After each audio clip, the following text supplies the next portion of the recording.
बेईमानी का फल। इस कहानी में हम देखेंगे बेईमानी का फल का क्या नतीजा होता है। एक गांव में एक बाप और बेटा रहते थे। बाप का नाम सुदामा और बेटा का नाम काशी था। काशी की माँ की बहुत पहले ही मृत्यु हो गई थी, इसलिए अब यही दोनों रहते थे। सुदामा पूरे गांव में सबसे ज़्यादा अमीर था। वह बहुत सारे नौकर चाकर भी रखा हुआ था। वह दोनों अपनी ज़िंदगी बहुत ठाठ से जीते थे। किसी भी चीज़ की कोई कमी नहीं होती थी।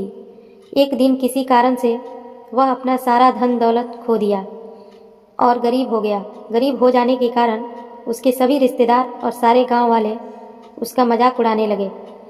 इस पर वह दुखी होकर सोचा, जिस गांव में मैं ठाठ से अपना जीवन जिया करता था, जहां सभी सम्मान और इज्जत किया करते थे, वहीं आज मेरा मजाक उड़ा रहे हैं। कल तक जो सगे संबंधी मेरे लिए अपने प्रेमों की बाजी लगाने के लिए के बातें किया करते थे, वे ही आज मुझे अपमानित करने में कोई कमी नहीं छोड़ते हैं। किसी ने सच ही कहा है कि इस दुनिया का सारा प्रेम और अपमान और अपनापन केवल संपत्ति के कारण ही प्राप्त होता है। एक दिन काशी ने शहर जाके पैसे कमाने के बारे में सोचा, लेकिन उसके पास एक भी रुपया नहीं था कि वह शहर पहुंच सके। वह बहुत उदास हो गया। फिर उसे याद आया कि उसके पूर्वजों के द्वारा बनवाई गई लोहे की एक बहुत विशाल तराजू रखी हुई थी, जिसे उसने अपने वंश की आखिरी निशानी समझकर बचा कर रखा था। काशी ने उस तराजू को अपने एक पड़ोसी के पास गिरवी रख दिया और शहर चला गया। काशी को शहर जाते ही उसको एक अच्छी सी नौकरी मिल गई और उसने मन लगाकर काम करने लगा। भाग्य ने उसका साथ भी दे दिया और 1-2 साल में वह बहुत पैसा कमा लिया। जब वह बहुत पैसा जमा कर लिया तो उसने अपने गांव में ही अपना खुद का एक बिजनेस करने के लिए सोचा और वह शहर से वापस गांव लौट आया। गांव आकर वह उस पड़ोसी के पास गया जिसके पास अपना तराजू गिरवी रखा था।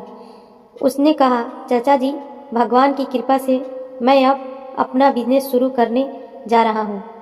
अब आप अपना ब्याज आदि का हिसाब करके मेरा तराजू मुझे वापस दे दीजिए। पड़ोसी को विश्वास नहीं था कि वह गरीब आदमी इतने कम समय में इतना पैसा कमा कैसे सकता है। उस पड़ोसी को इतना भारी तराजू को देखकर उसके मन में लालच आ गया था और उसे लौटाना नहीं चाह रहा था। उसने मन उदास होकर कहा, बेटा काशी, तुमसे ब्याज क्या लेना, तुम तो मेरे परिवार के सदस्य जैसे हो, लेकिन मैं तुम्हारे सामने लज्जित हूँ। तुम्हारी तराजू की मैं रक्षा नहीं कर सका। उसे चूहों ने कुतर कुतर कर खा लिया।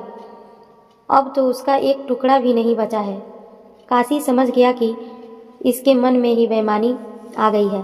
काशी को बहुत गुस्सा आया, लेकिन उसने अपने गुस्सा को दबा कर रखा और बोला, भाग्य और होनी पर किसी का वश नहीं चलता। चाचा जी, तराजू को चूहे ने खा गए तो इसमें आपका क्या दोष? आपने तो चूहों को कहा नहीं होगा कि वे उसे खा जाए। पड़ोसी ने उदास होकर बोला, हाँ बेटा, अब कर भी क्या सकते हैं। काशी ने कुछ देर तक बातें करने के बाद कहा, चाचा जी, रामू कहाँ है? मैं नदी में नहाने जा रहा हूँ। उसे नदी में नहाने में बहुत अच्छा लगता था। सोचा उसे भी साथ में ले जाऊँ।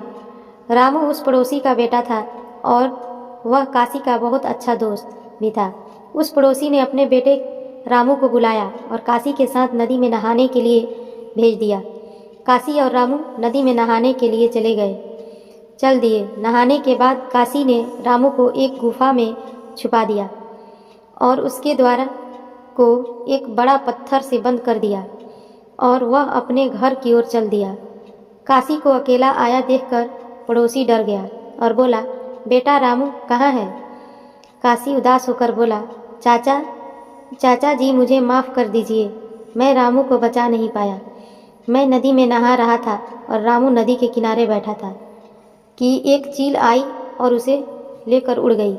मैं बहुत दूर तक उसके पीछे दौड़ा, लेकिन वह इतना तेज उड़ रही थी कि मैं उसका पीछा नहीं कर पाया। पड़ोसी गुस्से में बोला, अरे ओ झूठे, तूने मेरे बेटे के साथ क्या किया है? क्या चील इतने बड़े लड़के को लेकर उड़ सकती है?